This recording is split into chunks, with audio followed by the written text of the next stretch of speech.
तो हमारा next topic है magnetic dipole moment of a revolving electron. तो अभी प्रीवियस टॉपिक में हम लोगों ने देखा कि किस तरीके से हम मैग्नेटिक डाइपोल मोमेंट निकाल सकते हैं। तो अगर कोई इलेक्ट्रॉन एक एटम के अंदर एक फिक्स ऑर्बिट में घूम रहा है तो वो भी एक करंट लूप की तरह काम करेगा। तो इस करंट लूप की वजह से जो मैग्नेटिक डाइपोल मोमेंट आएगा वो हमें निकालना है। तो डाइपोल मोमेंट को निकालने के लिए दो चीज़ चाहिए होता है, एक होता है करंट, एक होता है एरिया। तो सबसे पहले ये इलेक्ट्रॉन अगर आर रेडियस के ऑर्बिट में घूम रहा है तो कितना करंट कॉन्स्टिट्यूट करेगा वो निकालते हैं। तो कुछ चीज़ें यहाँ पे हम पहले मानेंगे कि इलेक्ट्रॉन का मास m ही है, उसके ऊपर चार्ज माइनस ही है, जिस ऑर्बिट में वो घूम रहा है उसकी वेलोसिटी है v और जिस ऑर्बिट में वो घूम रहा है उसका रेडियस है r। तो करंट सबसे पहले हम निकालेंगे, I = हमें फॉर्मूला पता है करंट का Q/T। तो यहाँ पे Q चार्ज है तो वो हो जाएगा E और टाइम, एक रिवोल्यूशन का जो टाइम पीरियड होता है वो हो जाएगा, तो वो हो जाएगा T।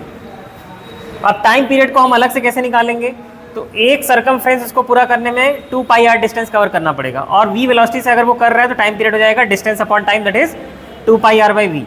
तो इस t की वैल्यू अगर हम यहाँ पे पुट करेंगे तो हमें I की वैल्यू मिल जाएगी EV/2πr।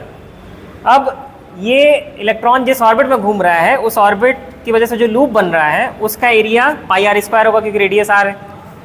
तो अब मैग्नेटिक मोमेंट हम कैसे निकालेंगे, करंट मल्टीप्लाइड बाई एरिया।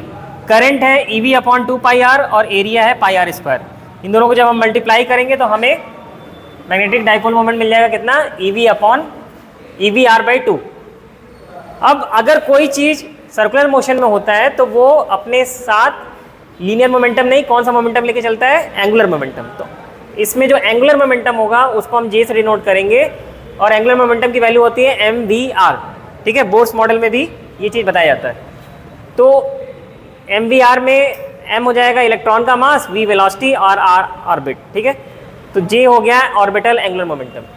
अब यहाँ पे एक चीज़ का रेशियो हमें निकालना होगा इलेक्ट्रॉन के लिए, जिसको हम लोग क्या बोलते हैं, गायरोमैग्नेटिक रेशियो।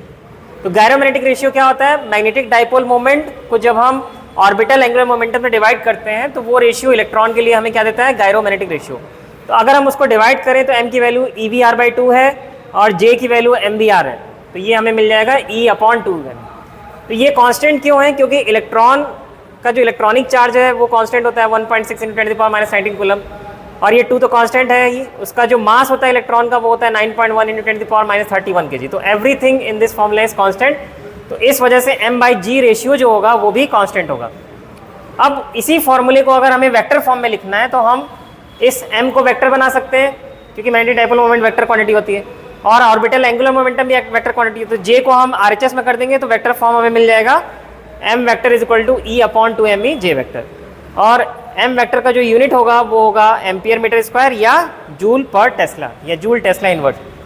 अगला टॉपिक जो हमें जानना है वो है कि मैग्नेटिक डाइपोल या स्मॉल बार मैग्नेट की वजह से कितना मैग्नेटिक फील्ड क्रिएट होता है।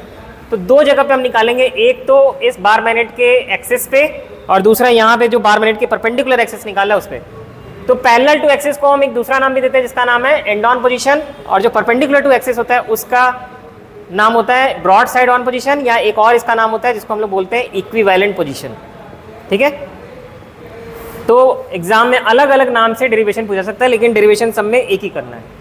तो यहाँ पे हमें अगर ये बार मैग्नेट दिया है जिसका नॉर्थ राइट साइड में और साउथ जो है लेफ्ट साइड में है और 2L इसका लेंथ है टोटल, तो इसके सेंटर से अगर हम हाफ करें तो L इधर, तो सेंटर से डिस्टेंस एक पॉइंट है, R डिस्टेंस पे एक पॉइंट है P, वहाँ पे हमें मैग्नेटिक फील्ड निकालना है। तो अगर हम यहाँ पे B की वैल्यू निकालेंगे और ये एजम्पशन लेके चलेंगे कि R की वैल्यू 2L से काफ़ी बड़ी है, तो हमें जो फॉर्मूला मिलेगा वो मिलेगा B = μ0/4π × 2m/r³। और यहाँ पे B का जो डायरेक्शन होगा वो पैरेलल होगा मैग्नेटिक एक्सिस के उस डायरेक्शन के जो कि साउथ से नॉर्थ की तरफ जा रहा है। तो ये मैंने यहाँ लिखा। वैसे ही अगर हमें बार मैग्नेट से perpendicular to axis magnetic field निकालना है तो हमें जो फॉर्मूला मिलता है after applying this assumption that is R is much greater than L, वो मिलता है B = μ0/4π m/r³। इन दोनों फॉर्मूले में बस एक चीज़ का अंतर है कि पैरेलल टू एक्सिस में यहाँ पे 2 आ रहा है और परपेंडिकुलर टू एक्सिस में यहाँ 2 नहीं आ रहा है। तो अगर हमसे कोई पूछता है कि B पैरेलल/B परपेंडिकुलर का जो रेशियो होगा वो कितना होगा, तो आंसर क्या होगा, 2:1। ठीक है, और यहाँ पे जो डायरेक्शन होगा वो B बी का जो डायरेक्शन होगा वो पैरेलल होगा नॉर्थ टू साउथ के मैग्नेटिक एक्सिस के, ठीक है। यहाँ पे बी था पैरेलल साउथ टू नॉर्थ और यहाँ पे बी पैरेलल है north to south magnetic axis के, ओके। तो ये हमारा इस पूरे टॉपिक का एक्सप्लेनेशन था, ओके। तो thank you for watching this video and have a nice day.